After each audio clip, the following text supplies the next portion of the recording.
Fala aí galera, beleza? Sejam bem-vindos à nossa quinta aula desse grande módulo de genética. Eu não sei se é a quinta, mas acho que é, mas enfim, não importa. É importante que hoje a aula é sobre dominância incompleta, codominância e alelos letais. Se vocês escutarem um cachorro latindo, mano, é o do vizinho e eu já tô de saco cheio. Mas vamos seguir no baile aí que não tem problema, tá? Mas vamos lá, beleza? Pode crer, nós que voa. Até agora, a gente estudou dominância completa, ou seja, é quando um alelo domina o outro. Por exemplo, vocês lembram lá que tinha azão, azinho, cor da ervilha amarela, fenótipo amarelo. Azinho, fenótipo verde, cor da ervilha verde. Ou seja, bastava um alelo dominante, o azão, para dominar o azinho e manifestar a cor amarela. Dominância completa. O alelo dominante sempre dominava o alelo recessivo. Sempre dominava o azinho, ok? A amarela sempre dominava a verde. Nesse caso, velho, na dominância incompleta, não é isso que rola. Primeiramente, vamos para o conceito para a gente entender. Então, dominância incompleta ocorre quando há o surgimento de um fenótipo intermediário nos heterozigotos ou nos heterozigóticos. Então, vocês lembram que a gente dava a legenda para os genótipos e para os alelos. Por exemplo, gene A, alelo B, gene B, e assim vai indo. Nesse caso, para representar esse exemplo de dominância incompleta, a gente vai estudar cravos. E nos cravos vermelhos, eu vou representar o genótipo como sendo CV, CV, Czão, Vzão, Vzão. Nesse caso não há dominância incompleta, tá aí o nome. Então vamos chamar de CV, CV. O genótipo CV, CV condicionava a cor do cravo vermelha. C vem de cravo, V vem de vermelho. Beleza? Os brancos, os cravos, quando tinham a flor branca, eles têm o genótipo CB, CB. Cravo branco, cravo branco. Então, de novo, para eu ter uma cor vermelha nos cravos, ele tem que ser homozigoto. CV, CV. Para eu ter um cravo de cor branca, tem que ser homozigoto. CB, CB. Dois alelos iguais. Ok? Cruzando CV com CB, primeiramente faço aquela distribuição dos gametas, né? CV, CV, CB, CB. Eu vou ter, obviamente, na minha prole, toda ela heterozigótica. Basta cruzar, né, gente?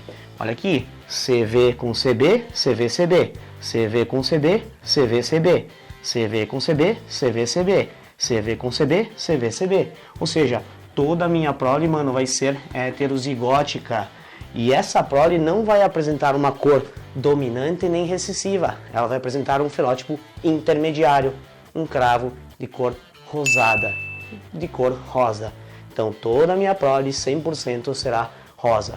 Toda vez que eu observar um fenótipo ou melhor, um genótipo heterozigótico, heterozigoto ou híbrido, que a gente chama, com dois alelos diferentes, CV, CB, A, B, ou seja, heterozigoto, eu terei um fenótipo intermediário.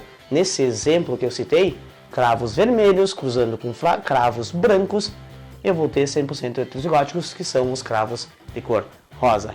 Isso é uma dominância incompleta. Nos exercícios, com certeza vai ficar mais claro. Bora, por exemplo, de codominância. Cara, codominância, olha o nome antes, cooperação, duas coisas trabalhando juntas, entre aspas, né? Então, codominância ocorre quando os dois alelos se manifestam em heterozigose. Ou seja, de novo, aqui eu usei um exemplo, tá? Bois da cor vermelha, com a pelagem vermelha, com os pelos vermelhos, serão VV. Vzão, poderia chutar aqui, poderia dizer aqui, mas VV, vermelho. BB terão cor branca nos seus pelos. Então tem dois tipos de bois, os bois de cor vermelha e os bois de cor branca. Os bois de cor vermelha são homozigoto VV, no genótipo. Os de cor branca serão BB, homozigoto BB. Cara, se eu cruzar os dois, vamos fazer de novo aquele cruzamento. V, bota um aqui e outro V. Gameta, gameta. B e B. Separei aí, distingui os dois, né? Separei em gametas. Fazendo o cruzamento. V com B, VB. V com B, VB. V com B, VB. V com B, VB. Toda a minha prole será o quê? Heterozigótica. Nesse caso, eu terei um boi ruão, que a gente chama. O que é um boi ruão? É um boi que apresenta os dois tipos de pelos, os pelos vermelhos e os pelos brancos, vermelhos e brancos, codominância. Os dois alelos se manifestam na prole, nos heterozigóticos. Então o alelo lá que seria o dominante e o recessivo, os dois apareceriam. Então nesse caso, em codominância, eu terei os dois tipos de alelos se manifestando, ou seja, o vermelho e o branco aparecendo. Então de novo, dominância incompleta gera um fenótipo intermediário, pode crer? Cor rosa, por exemplo, se eu cruzar cravos vermelhos e brancos. Na codominância, se eu cruzar bois vermelho homozigoto, brancos homozigoto, nos fenótipos dos seus pelos, eu gerarei bois ruão nos heterozigóticos. Ou seja, eles apresentarão pelos vermelhos e pelos brancos. Pode crer? Vamos para o segundo quadro de alelos letais e nós que voa. Now the world don't move to the beat of just one drum.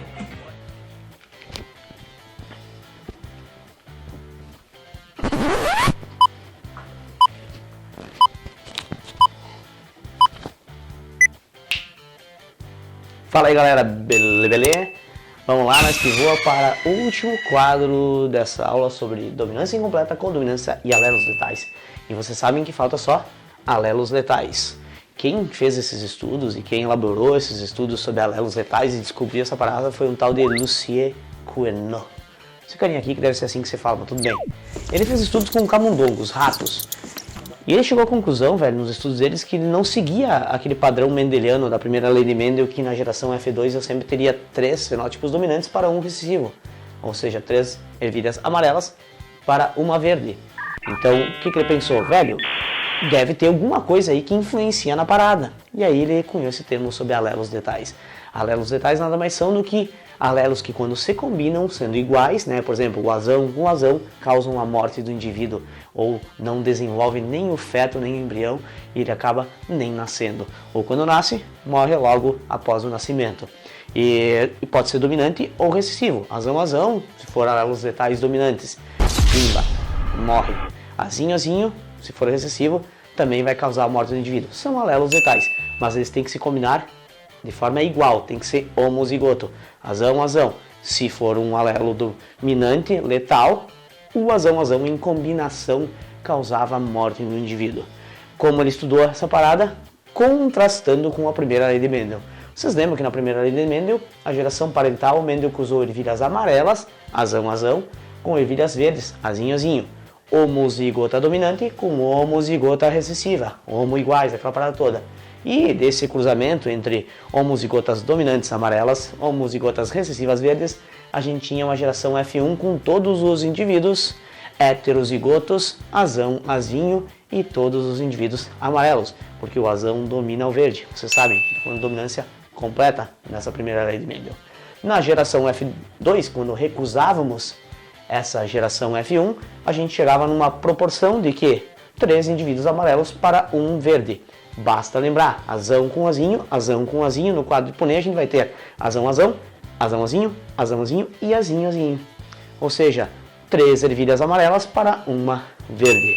Proporção fenotípica era essa, que era da primeira lei de Mendel. O Queneau, estudando camundongos, ratos, notou que quando ele pegava qualquer rato cinza que tinha, sem fazer aquela parada que o Mendel fez de separar os puros e tal, ele ia pegando o rato cinza em qualquer parada aí, ia cruzando entre eles e sempre gerava cinza, camundongo cinza. Sempre rato cinza. Mano, que tem aí que só gera rato cinza? Ele chegou à conclusão que pensou, velho, só pode que esses ratos cinzas são recessivos. Ou seja, homozigoto recessivos. Azinho, Czinho, Rzinho, aquela parada toda. Para tu ter um fenótipo intermediário não, mas para tu ter um outro fenótipo aí, ou 2 fenótipos numa prole, tem que ser heterozigóticos, vocês lembram? Aqui só dava cinza. Então ele chegou à conclusão que o cinza era homozigoto recessivo. Que aqui eu representei como azinho ou Czinho, tanto faz, depende do que o problema vai dar lá como legenda para esse gene recessivo.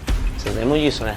E aí, quando ele pegava ratos amarelos, por exemplo, ele cruzava entre eles, sempre gerava 2 para 1. 2 fenótipos, 2 amarelos, 1 cinza, 2 amarelos, 1 cinza, 2 amarelos, 1 cinza. Não vou ficar repetindo, né? Mas tudo bem. Sempre 2 amarelos, 1 cinza. Pode crer? E aí, então, cruzando esses camundongos que geravam 2 fenótipos, ele chegou à conclusão que, cara, esses camundongos não são dominantes, homozigóticos dominantes, não são homozigoto dominantes. Só podem ser heterozigóticos ou heterozigotos. E aí, nós aqui colocamos as legendas como azão, azinho, ou cesão, cezinho, cesão, cezinho. Vamos usar este genótipo, esta legenda, cesão, cezinho, para representar esse estudo do Kueno, tá? Show! Se eu colocar isso no quadrinho de Piné ou Puné, cesão, cezinho, eu boto um gaveta aqui e outro aqui, cesão, cezinho, só dividir. Cesão, cezinho, também aqui, show! Vocês sabem disso. Eu vou ter uma prole então de cesão, cesão, obviamente, porque tem esse cruzamento aqui, cesão com cezinho, cesão, cezinho, cesão com cezinho, cesão, cezinho, cezinho com cezinho, cezinho, cezinho. Ele disse, mano, eu tenho 4 possibilidades, né, na proporção fenotípica aqui, 4 possibilidades, genotípica também, obviamente. Como que dá 2:1 a proporção? Ele chegou à conclusão que os alelos, quando se combinavam os 2 dominantes, o cesão e o cesão, causavam a morte do indivíduo, alelo letal, nem nascia. Por isso que nós tínhamos um padrão de 2:1. 2 amarelos, porque tem um cesão, o cesão condiciona a cor amarela, e o cezinho, cinza. Chegamos na conclusão que o Kueno fez na época. Pode crer? Essa aula sobre alelos letais, alelos que quando se combinam, sendo iguais, causam a morte do indivíduo. Com certeza nos exercícios vocês vão aprender com muita maior facilidade. Pode crer? Nós que voa, segue o baile, vamos para os exercícios e para a próxima aula. Beijinho no ombro e segue o Prof. Will Darbil, que com certeza vocês vão sair bem nos principais vestibulares do Brasil. Dá-lhe, garizada!